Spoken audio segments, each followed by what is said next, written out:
Ciao là. Il y a quelques jours... Stop!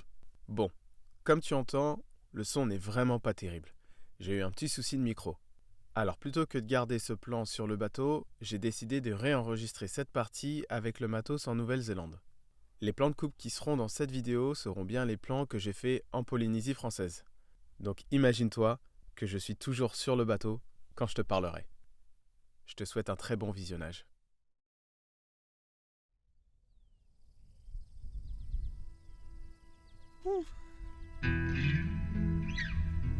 Eh ben...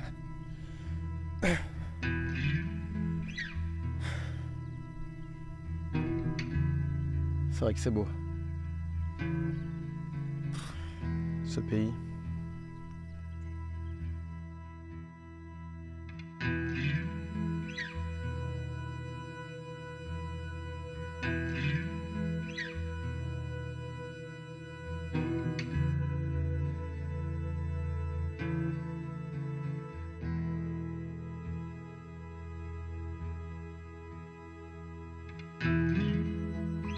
Bienvenue en Nouvelle-Zélande. Comme tu vois, le paysage n'est pas le même. Je suis vraiment content d'être revenu en Nouvelle-Zélande en fait. J'avais même pas prévu ça dans ma vidéo, mais je crois que Tahiti m'a fait énormément de bien dans ce voyage. Ça m'a permis de faire une coupure avec le van et cette vie. L'hiver aussi. Donc, ouais, je sais pas, je ressens une vibe totalement différente, comme si un autre voyage s'amorçait.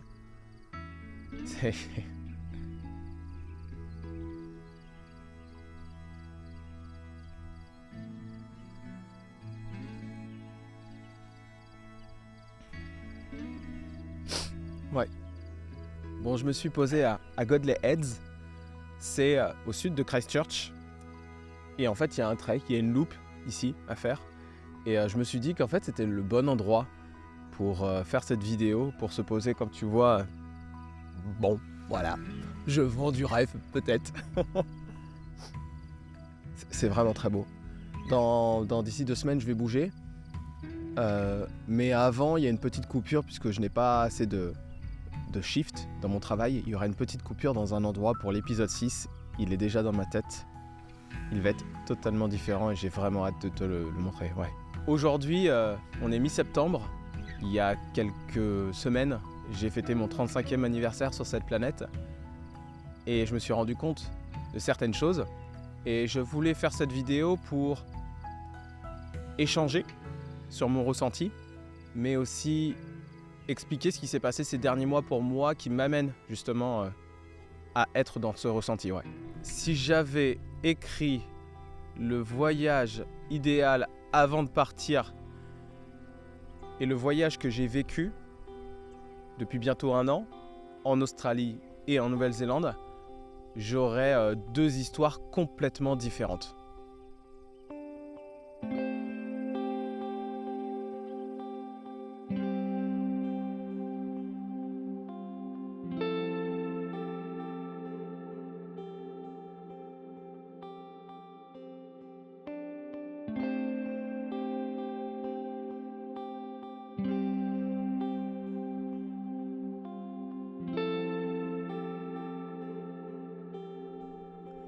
Alors d'abord, si j'ai décidé de partir à Tahiti, c'était en premier lieu pour éviter la période d'hiver ici, parce que c'est vrai qu'il a fait quelques nuits assez fraîches.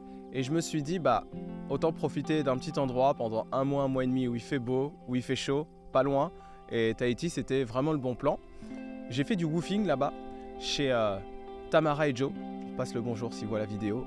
Ça a été génial, vraiment, j'ai passé des moments exceptionnels. Et je leur remercie de cette expérience sur le bateau.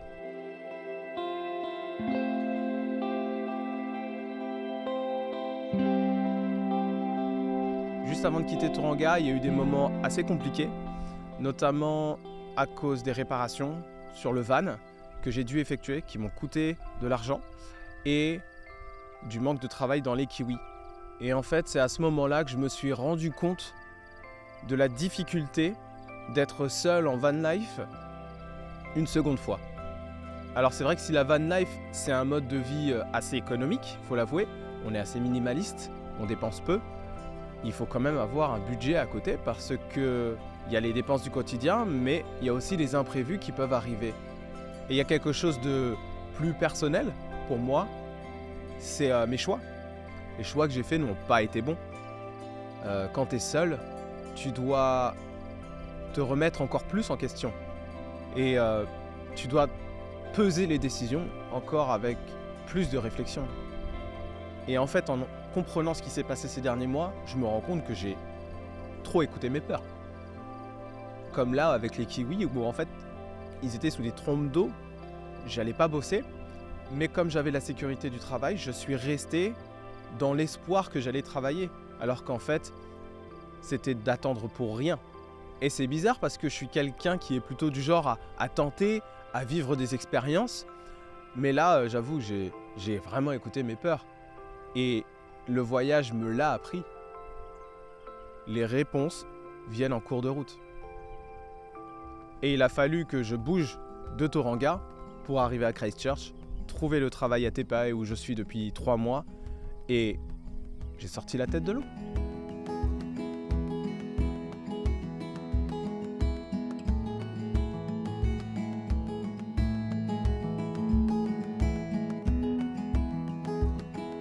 Donc ça fait aujourd'hui 8 mois que je vis la van life et j'ai bossé 6 mois.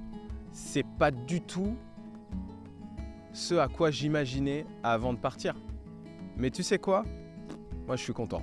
Si mon voyage devait se finir ici, là, maintenant, aujourd'hui, je suis content parce qu'il fallait que je sois là, ici, maintenant, pour comprendre tout ça.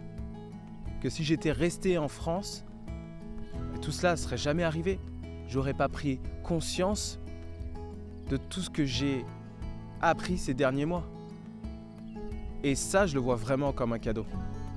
Et vraiment, la vie t'apporte les choses au moment où tu en as le plus besoin. Donc le message que j'ai moi, c'est de ne pas avoir trop d'attentes. De ne pas s'identifier à un futur qui n'existe pas. Et de prendre ce qu'il y a à prendre au jour le jour. Et ça sera peut-être la même chose que l'on imaginait avant, et ça sera peut-être différent. Mais c'est pas grave, peut-être que ce qui va être différent va être encore plus beau et encore plus intense. Et c'est ce que je souhaite à tous.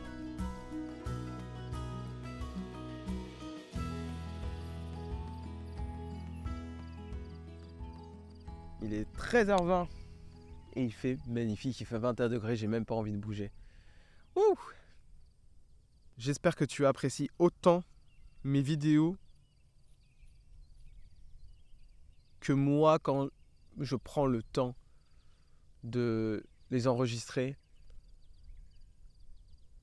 J'essaye vraiment de faire quelque chose de différent de ce que j'ai fait et d'être le plus authentique, mais aussi de montrer ma vulnérabilité.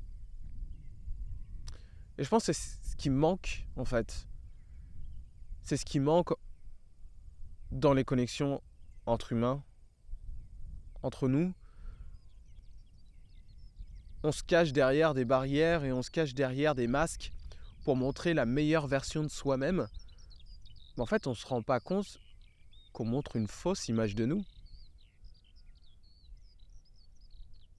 On ne montre pas qui l'on est et en fait, on passe de surprise en surprise quand la personne se dévoile au fur et à mesure et on entend souvent, moi j'entends j'imaginais pas que t'étais comme ça ou qu'elle était comme ça. Bah ouais, en fait, c'est que elle s'est pas montrée dès le départ vraie et authentique. Elle voulait plaire, cette personne. Et à travers ces vidéos, pour moi, c'est mon journal de bord. Je l'ai dit depuis le début. Je le fais d'abord pour moi. Comme quand je regarde mes vidéos de tour du monde, ça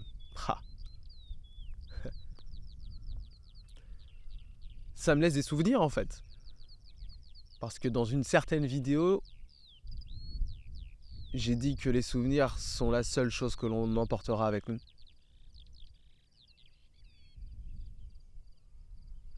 Je suis apaisé.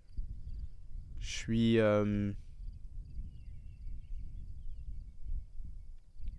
reconnaissant, plein de bienveillance envers moi-même. Et là, il y a un truc important à savoir, je pense, en tout cas que moi j'ai appris avec l'âge, c'est qu'en fait, si on ne se nourrit pas de ça pour soi, il est compliqué de le faire nourrir chez quelqu'un parce que ça se partage. Et j'ai compris aussi dans ce voyage que l'amour et la confiance, ça se donne. C'est un état d'être. Et là, j'ai compris beaucoup de choses.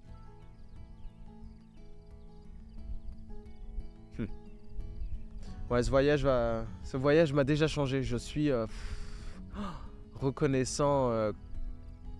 Vraiment, je suis vraiment reconnaissant de fou de ce que je m'apporte. Et c'est pas fini. Et j'ai plein de projets, c'est pas fini. Moi, mon souhait le plus sincère, c'est que les gens soient heureux, qui se comprennent, qui s'écoutent, qui font preuve de bienveillance envers eux-mêmes et de bienveillance envers le monde. Envers la Terre. La seule qui existe, la seule qu'on a. Il n'y en a pas de remplacement. De prendre soin de tout ça.